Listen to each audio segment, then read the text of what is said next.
당신도 이런 순간이 있었을 겁니다. 나한테 무슨 일이 터졌을 때 가장 먼저 떠오른 얼굴이 있어요. 그래도 그 사람은 내 편이지. 그래서 용기 내서 연락했죠. 근데 이상합니다. 분명 위로를 하는 말인데 내 마음은 더 차가워져요. 어떻게... 괜찮아.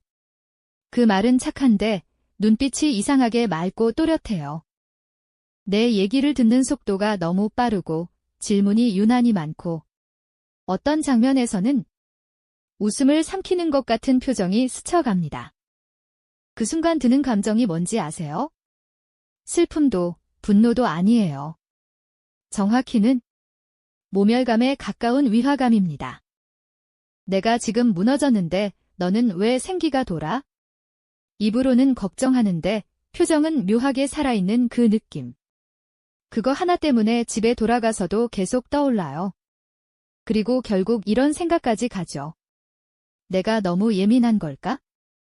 내가 오해한 걸까? 하지만 그게 오해가 아닐 때가 있습니다. 사람은 진짜 감정을 말보다 먼저 반응으로 흘리거든요. 표정의 미세한 풀림, 질문의 방향, 목소리의 리듬, 지나치게 빠른 공감.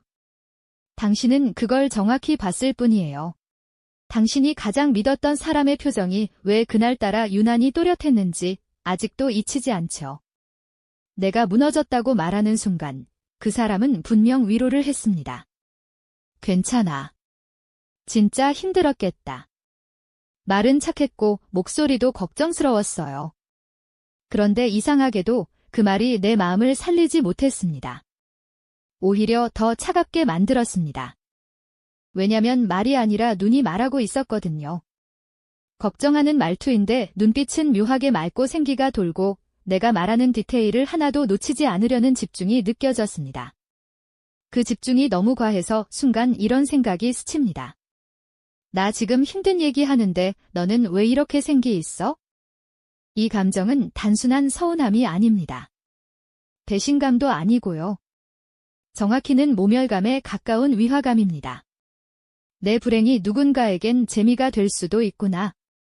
그 사실을 알아차리는 순간 인간관계의 바닥이 열리면서 발밑이 꺼지는 느낌이 듭니다. 그런데 더 무서운 건 그 순간에도 우리는 스스로를 의심한다는 거예요. 내가 너무 예민한가? 저 사람도 놀라서 그런가? 내가 오해한 걸 거야? 가까운 사람을 의심하면 내가 나쁜 사람이 되는 것 같아서 내 직관을 예민함으로 몰아붙이고 내 상처를 내가 다시 덮어버립니다. 하지만 오늘은 분명히 말해볼게요. 당신이 느낀 그 섬뜩함은 생각보다 자주 정확합니다. 사람은 진짜 감정을 말보다 먼저 반응으로 흘립니다. 표정의 미세한 풀림, 질문의 방향, 목소리의 리듬, 지나치게 빠른 공감 같은 것들이요. 당신이 힘든 일을 털어놨을 때 그 사람이 가장 먼저 한 반응이 뭔지 떠올려 보세요. 너 괜찮아? 였나요? 아니면 그래서 정확히 어떻게 됐는데? 였나요? 둘 다 위로처럼 들리지만 방향이 완전히 다릅니다. 너 괜찮아는 사람을 향해 있고 그래서 어떻게 됐는데는 사건을 향해 있습니다. 사람을 향한 질문은 회복을 돕지만 사건을 향한 질문은 종종 구경이 됩니다. 특히 그 질문이 유난히 구체적이라면요. 얼마 잃었어? 걔가 너한테 정확히 뭐라 했어? 그때 내가 먼저 연락했어. 회사 사람들은 뭐래? 너 지금 통장에 남은 건 있어? 위로라는 이름으로 당신의 상처를 더 선명한 화질로 재생하는 거죠. 당신이 숨을 고르기도 전에 그 사람은 당신의 불행을 정리된 이야기로 만들려고 합니다. 그리고 신기하게도 그 과정에서 그 사람의 눈이 반짝입니다. 이게 왜 무섭냐면 사람은 흥미로운 정보를 접할 때 에너지가 올라가기 때문입니다. 그래서 누군가의 불행을 들으면서도 생기가 도는 사람이 있습니다. 그 생기는 선량함에서 오는 생기가 아니라 흥분에서 오는 생기일 수 있어요. 그럼 여기서 현실로 들어가 봅시다. 이 이야기가 흔한 이유는 인간관계가 선과 악으로만 나뉘지 않기 때문입니다. 세상에는 나쁜 사람만 있는 게 아니라 대부분은 평범한 사람이고 그 평범함 속에 못난 마음이 섞여 있습니다. 당신이 친구에게 말합니다. 나 요즘 진짜 힘들어. 일도 꼬이고 사람한테 상처도 받고. 친구가 말해요. 어떻게, 너 진짜 고생했겠다. 여기까지는 괜찮죠. 그런데 그 다음이 이상합니다.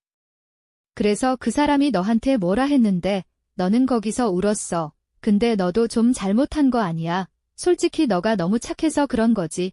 그 사람 원래 좀 그런 스타일이잖아. 이제 어떡할 건데? 질문이 끊기지 않습니다. 당신은 점점 지치고 말할수록 더 초라해져요. 그리고 문득 느낍니다. 나 지금 위로받는 게 아니라 설명하고 있네. 나 지금 회복하는 게 아니라 재현하고 있네. 그때가 위험 신호입니다. 진짜 위로는 상대의 숨을 먼저 보지만 구경은 디테일을 먼저 봅니다. 가족은 더 아픕니다. 가족은 가까운 만큼 비교가 더 깊게 박히거든요. 당신이 힘든 일을 이야기했을 때 노골적으로 말하는 경우도 있어요. 그래서 내가 그렇게 될 줄 알았어. 내가 예전부터 말했잖아. 이건 알아차리기 쉽습니다. 그런데 더 무서운 건 겉으로는 걱정인데 속이 찌르는 방식입니다. 아이고, 얼마나 힘들었을까? 근데 너 돈은 괜찮니? 회사 사람들은 너를 어떻게 봐? 너 이제 앞으로는 어떡하니? 걱정처럼 포장된 질문 속에는 이런 메시지가 숨어 있어요. 그래서 너는 지금 어느 위치로 떨어진 거니? 가족은 내 편이라고 믿기 때문에 이런 질문이 더 잔인하게 느껴집니다. 그리고 당신은 또 스스로를 탓합니다. 내가 괜히 말했나? 내가 분위기 망쳤나? 아니요. 당신이 잘못한 게 아니라 그 방식이 잘못된 겁니다. 회사나 모임에서도 이런 일이 흔합니다. 당신이 힘든 상황이라 조심스럽게 말했는데 상대가 유독 밝은 톤으로 말해요. 헐 대박, 진짜? 와, 그럼 이제 너 어떻게 되는 거야? 야, 근데 그 사람 누구야? 이건 위로가 아니죠. 이야깃거리가 생겼을 때 나오는 반응입니다. 그리고 그 정보는 아주 빠르게 퍼집니다. 당신이 말한 디테일이 누군가의 입에서 더 자극적인 버전으로 돌아와요. 그때 깨닫습니다. 아, 그 사람은 날 도운 게 아니라 나를 소비했구나. 여기서 중요한 심리 포인트가 하나 있습니다. 왜 가까운 사람이 내 불행에서 이상하게 활기를 띠는가? 핵심은 비교입니다. 사람은 절대적 기준보다 상대적 거리로 자기 위치를 확인합니다. 내가 지금 잘 살고 있는지 못 살고 있는지 우리는 세상 전체와 비교하지 않죠. 내 주변, 내 또래, 내 친구, 내 가족 같은 가까운 집단과 비교합니다. 그래서 가끔 이런 일이 생깁니다. 가까운 사람이 잘 나가면 내 자존감이 압박을 받습니다. 그 사람은 아무 말도 안 했는데도요. 그냥 존재만으로도 내 안의 불안을 건드립니다. 나도 저 정도는 해야 하는데 왜 나는 제자리일까? 그런데 그 사람이 무너지면 내가 노력하지 않아도 갑자기 숨통이 트입니다. 아, 나만 힘든 건 아니었네. 그래, 인생이란 게 다 그렇지. 이때 생기는 안도감이 그 사람을 더 듣게 만들어요. 그래서 질문이 많아지고 관심이 커지고 눈빛이 반짝일 수 있습니다. 남의 불행에서 느끼는 은근한 기쁨, 샤덴프로이데라고 부르는 그 감정의 그림자입니다. 여기서 오해하면 안 되는 게 있어요. 이 감정이 악마 같은 사람만 느끼는 감정은 아니라는 겁니다. 대부분은 평범한 사람이 순간적으로 흔들립니다. 하지만 문제는 그 흔들림이 반복되면서 패턴이 될 때입니다. 당신이 잘 될 때는 연락이 줄고 당신이 무너질 때는 연락이 늘고 당신이 회복하면 다시 관심이 식고 당신이 다시 힘들어지면 다시 붙는 사람. 이건 우정이 아니라 정서적 흡혈에 가깝습니다. 당신의 불행을 먹고 사는 관계죠. 이제부터는 해결로 갑니다. 이 영상의 목적은 사람을 의심해라가 아닙니다. 당신을 지키는 방법을 알려드리는 겁니다. 결론은 하나예요. 내 마음의 문을 자동문으로 두지 말자. 지금부터는 실전입니다. 당신이 힘들 때 가장 하고 싶은 건 설명입니다. 억울하니까 이해받고 싶으니까요. 그런데 상대가 안전한 사람이 아닐 경우 당신의 설명은 상대에게 콘텐츠가 됩니다. 그래서 규칙을 바꾸세요. 상황은 짧게, 감정은 더 짧게. 요즘 좀 힘든 일이 있었어. 정리하고 있어? 디테일은 말하고 싶지 않아. 지금은 회복이 먼저야. 고마워. 근데 자세히 말하면 더 힘들어져서 여기까지만 말할게. 이건 차갑지 않습니다. 이건 경계입니다. 경계는 나를 살립니다. 다음은 질문을 구분하는 겁니다. 위로형 질문은 당신의 상태를 봅니다.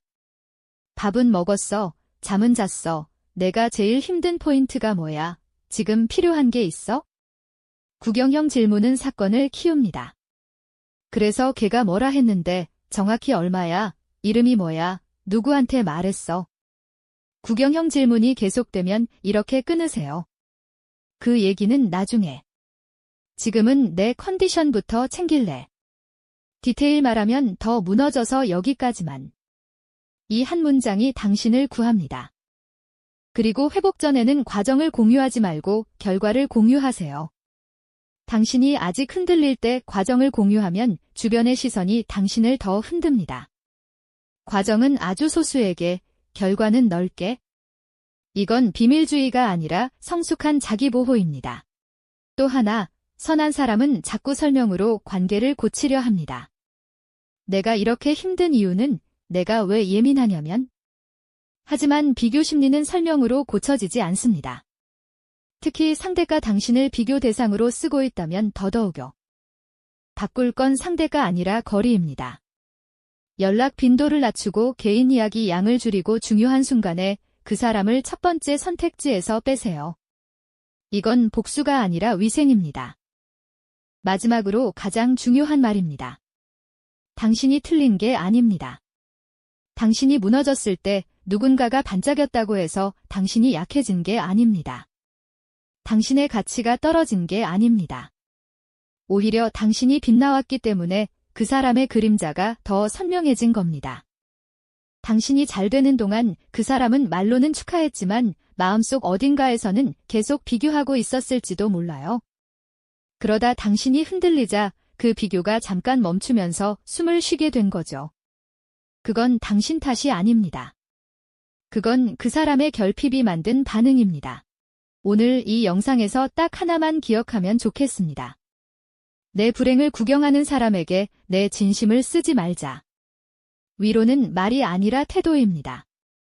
당신이 무너졌을 때 디테일이 아니라 당신의 숨을 먼저 보는 사람, 당신이 회복할 때 질투가 아니라 안도와 기쁨을 함께 느끼는 사람, 당신이 다시 일어설 때 이야깃거리가 아니라 사람으로 바라보는 사람.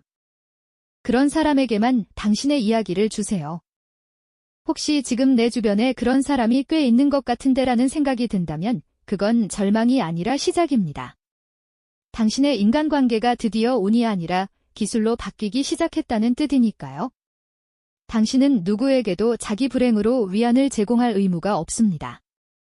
당신의 삶은 당신의 것이고 당신의 회복은 구경거리가 아닙니다. 오늘도 당신의 마음을 지키는 연습, 그거 하나